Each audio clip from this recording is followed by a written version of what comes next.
Minnesota Gun Rights is suing the hell out of Tim Walz, Keith Ellison, and the state of Minnesota on your behalf, and we have a day in court coming up fast. Hey guys, Ben Dorr, Executive Director with Minnesota Gun Rights, and yes, you heard that right. We are suing the Walz administration and the state of Minnesota, and I'm going to break down for you what this means, what we're doing, why, and what the outcome might be or what the ramifications on either side of this may be. Now, I want to be clear. The reason we haven't talked about this before is because our attorney suggested that we do not. But now that this is public, now that this information is out there and our day in court is coming up here on August 22nd, I want to talk to you about what we're doing. But again, I guess I have to reiterate that there are some things that I just can't say on this video, right? So bear with me if I have to leave a couple of things out as we fight Keith Ellison's attorneys in federal court. So what's this all about? The first thing is in 2023, when the Democrats controlled the entire state government, they passed a new campaign finance law requiring organizations like Minnesota Gun Rights to file, when we do our lobbyist principal reports, they are demanding an extreme amount of private details about which entities, which vendors Minnesota Gun Rights uses to do our advocacy work, right? You know, we do a huge amount during legislative session and during the election seasons, getting the word out to gun owners. We do radio ads, we do online ads, we do text message campaigns, we do emails, we do direct mail, we do a huge amount of work. And obviously, we have to work with vendors to get those products, get those ads, get those things out the doors. And what the new campaign finance law requires is once we reach a certain financial threshold, they demand that we give them the name of our vendor, the ad we placed with the vendor, how much we paid the vendor, what the address is of the vendor, and a whole bunch more information.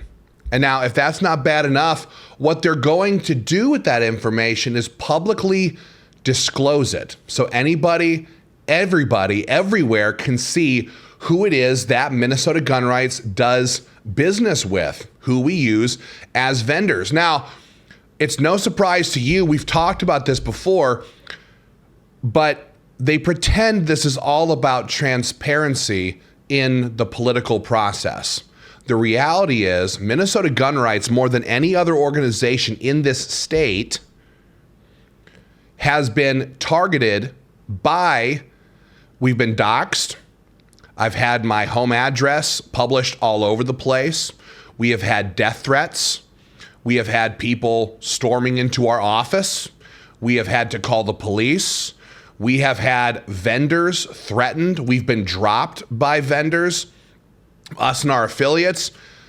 These things have happened many, many times in the past, just based off of the information that was available online. Now they want to put all of this in black and white, where all the radical, psychotic leftists can see it, can find it, can download it, and can start threatening, bullying, intimidating, and trying to totally shut down organizations like Minnesota Gun Rights.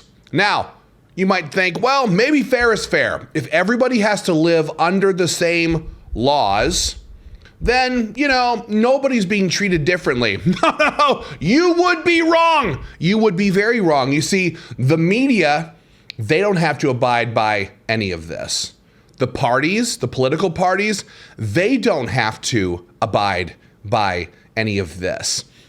There's a whole host of entities that the politicians work with that do not need to obey any of these laws. No, these laws are for the lowly nonprofits like Minnesota Gun Rights to make sure that all of our information gets in the hands of radical, psychotic leftists.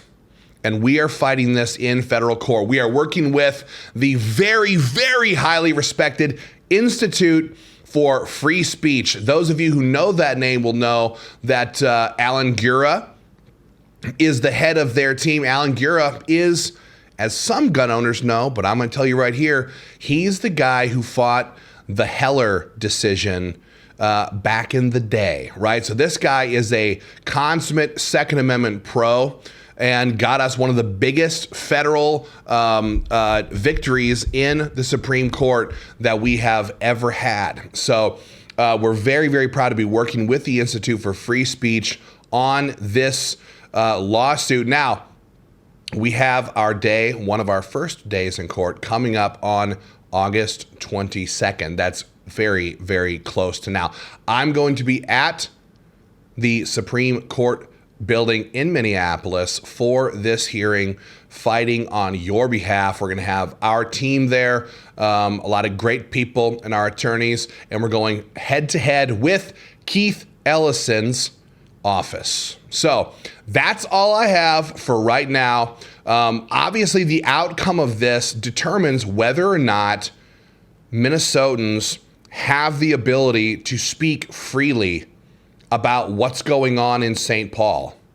And they have a broad spectrum on this, on people and when you may be subject to these new reporting requirements. What they're trying to do is totally shut down free speech in the state of Minnesota so that everyday people like you and me cannot talk to each other about what's happening in St. Paul.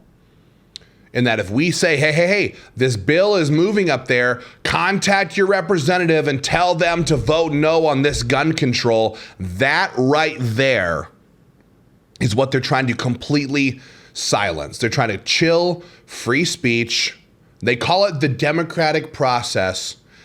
The very democratic process that they claim to support is the very one they are working to destroy to make sure we cannot talk to you about what the hell is happening in the state capitol. And that's why we launched this lawsuit. That's why we're fighting for this, because if voices like Minnesota gun rights get silenced, get shut down, if we can't say what we need to say to the people about what's happening in St. Paul, or what your candidates or incumbent representatives, what they did in office when they're running for re-election, if we can't even talk about what politicians did in office, because this constitutes grassroots lobbying, and therefore we have to disclose all of our vendors for the entire world to see.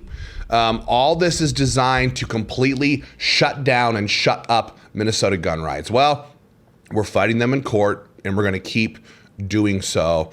And we hope for a total victory, not just for ourselves, but we want this law totally overturned because it violates everyone's First Amendment rights to free speech. So I'm going to have more updates for you, certainly video from the Supreme Court building. And obviously we can't have cameras inside the court, but you're going to have total updates and a lot of information on this as we go forward. These lawsuits take time, could take years even, but we're in it to win it. We're in it for the long haul because this law is a total violation of our First Amendment rights, which then completely translates over to our Second Amendment rights. So share this video with everybody you know. Get on board. Help Minnesota gun rights. Go to joinmgr.com. Become a member. Click the links on top of this video. You can read our lawsuit up there, and you can join, donate to our cause, help us fight on your behalf.